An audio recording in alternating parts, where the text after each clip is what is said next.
And I'll be a mayor who knows how to be a fiscal watchdog in the face of looming deficits, all the while understanding that it's not just about cost, it's about need.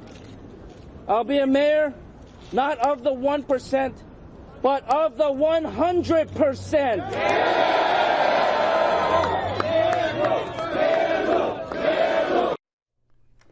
We are back on the road to City Hall. That was John Liu announcing his campaign for mayor yesterday. Hundreds of his supporters crowded the steps of City Hall, and many actually had to watch his remarks in an overflow area. While he tries to focus on his campaign, there is still a looming federal trial involving a former campaign fundraiser and a campaign treasurer. And John Liu joins us now to talk more about that and the rest of his candidacy. Welcome and congratulations. I'm excited. Long time coming. Yeah, but everything has its time. We've got 6 months to go until primary, and everything takes its due course. You were described in some reports as saying that you've got a clear path for victory and you're very optimistic about it. I am dying to hear it. What's this path to victory? Come on. I wouldn't run in an election that I didn't think we had a clear shot at victory. This is going to be an exciting campaign. It's going to be hard fought. I've got some very formidable and respectable opponents. There's a lot at stake for the city of New York. This is a city where I think things have gone somewhat in the wrong direction. Our economic inequality has grown bigger and faster than the rest of the country.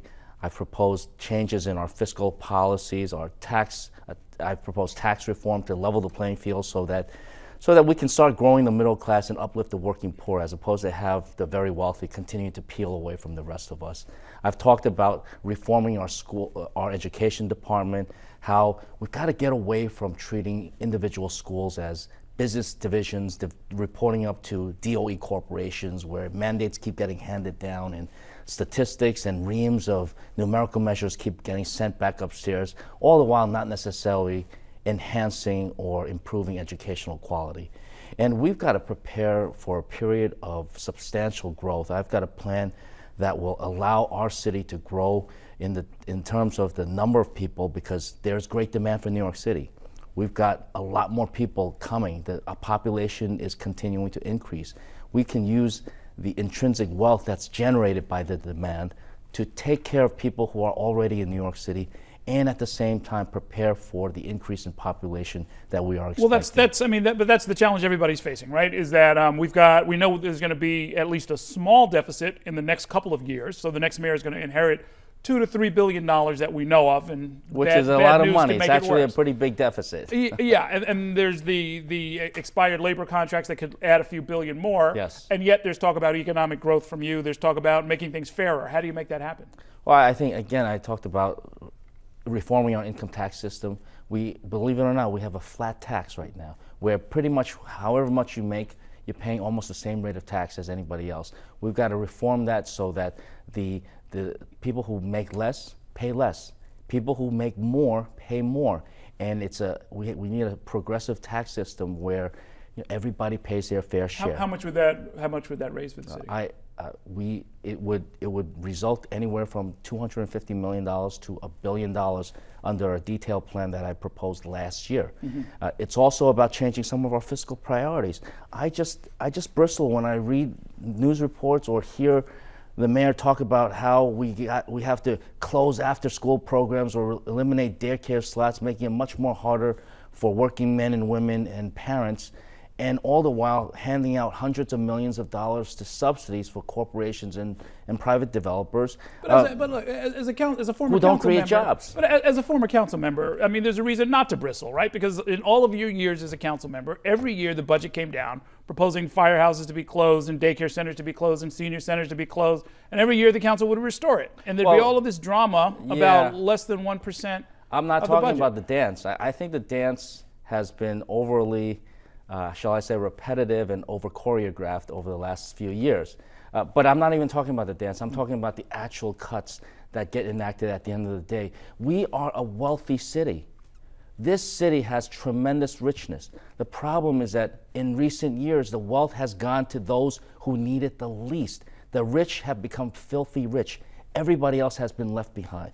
We need to change our policies, tax and fiscal policies, so that the next economic recovery can bring about a prosperity that's shared by everybody, not just by the top. You know better than most people sort of the hard numbers about how much the very wealthy contribute, their percentage of the tax burden. And because it is such a small, relatively small group of people, even a small percentage of them, a 10%, 15% of them, if they decide, hey, I'm going to spend half of the year plus one day in Florida and not New York, that could really cost us a lot, right? Errol, that is what Mayor Bloomberg has some of the people believing nowadays. Yet there is no conclusive proof or evidence that it is so elastic, meaning that if you ask the very wealthy in this city to pay a little bit more, that they will leave the city in droves, or they'll simply spend a few extra days in their homes outside New York City. No conclusive proof of that. And yet we know that New York City is not a commodity. New York City is very special, and people, however wealthy they are, they like to consider themselves New Yorkers, and they want to make sure that New York remains a destination for people of whatever background, of whatever level of wealth. Mm-hmm. So I think that we've got to stop holding ourselves hostage to the notion that we should not upset the richest people in this city, that we should not upset major corporations because they will leave us. No, if we keep holding ourselves hostage to that concept, we will never be able to grow the middle class, we won't be able to grow small businesses, we will not be able to uplift the working poor. Okay, well, one more policy question, and then we have some politics to talk about. You are the only one of the candidates, as far as I can tell, who has called for the flat-out abolition of stop and frisk. And many other candidates have said it needs to be changed, it needs to be altered. I don't think it works, Errol. I don't think it works. First of all the numbers that have been used to justify stop and frisk, the decreases in murder or the guns taken on the street, the numbers have very low correlation. The main thing is that when you read about 700,000, almost 700,000 people 1 year in our city being stopped and frisked, and almost all of them did nothing wrong. You expect to read about that maybe in some third world dictatorship, not in America, and certainly not in the city of New York.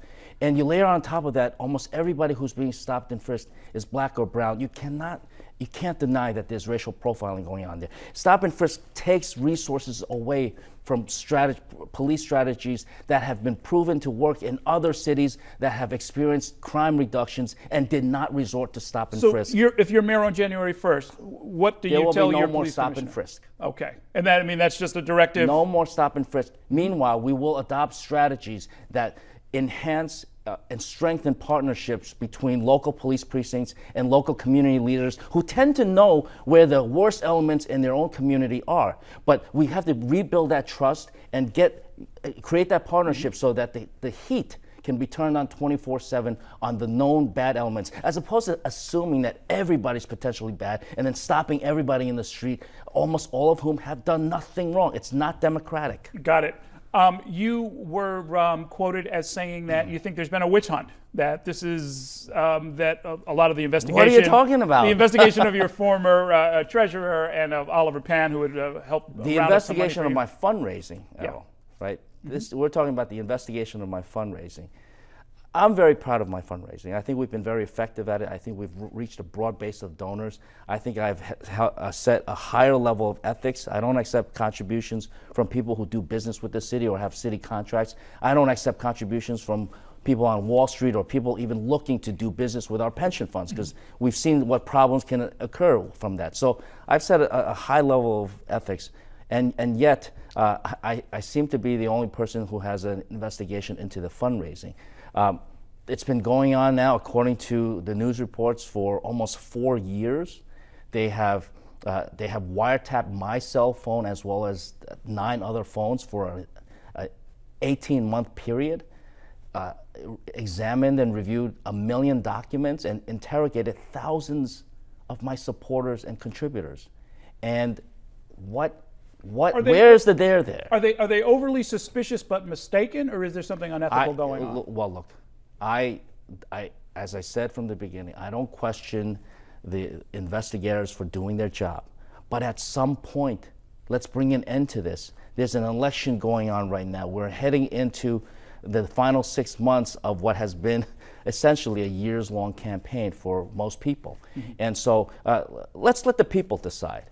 I've got to ask you about this because it was in one of the headlines today where they brought up this whole issue about the sweatshop. And I want to make sure that this is not... Well, we've talked about this quite a bit. I want to make sure that I don't, maybe I just didn't remember it the right way. But I went back and looked, and I wanted to read you something. This is from the Queens Times-Ledger. This is from 2009.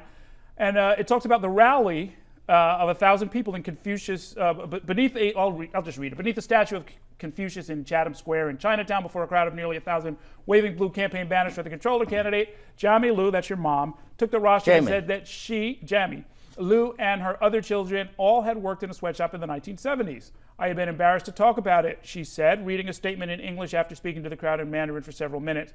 We now have nothing to hide, she concluded. Is that the last word on this, or is this something you're going to still need to talk about? I thought that was the last word on it, but apparently maybe the Daily News doesn't think that it's the last word. I understand. I think I understand what happened in the interview that the Daily News reporter had with my parents. By the way, the reporter had asked to speak with my parents. I've always been very proud of my parents, so I set up that interview. I introduced the reporter to my parents when she got there. And then I left them to their own devices. I didn't even stick around for the interview. And somewhere in the ensuing 45 minutes, apparently there was some big miscommunication. I don't know exactly what happened because I wasn't there. But the point is that for me, this was a proud part of our history. As immigrants coming to New York City, to America, pursuing the American dream, which is often easier before you actually get here and you realize how difficult the American dream is. But we all persevere, we work hard, and I'm not going to hide that. Now, I should have been more sensitive to the fact that, maybe my parents didn't really want to talk about it that openly, and they didn't necessarily know what to say. But the fact remains that was my mom's experience. Mm-hmm. That was my experience, the experience of my brothers as well. Okay, we're going to see a lot more of you on the campaign trail. I'm going to see you at a debate tomorrow night, as a matter of fact. I'm looking forward to it, yes. And we will talk again real soon. Best of luck out there. Thank you for coming in. Thank you. All right, we're going to take a short break. Still to come, we'll look back at Hillary Clinton's time as Secretary of State when I speak with the author of a new book about her 4 years in the Obama administration. Also tonight, we'll ask the 4 members of our Consultants Corner what the impact of the stop and frisk lawsuit could have on Mayor Bloomberg's legacy. We're back in a minute.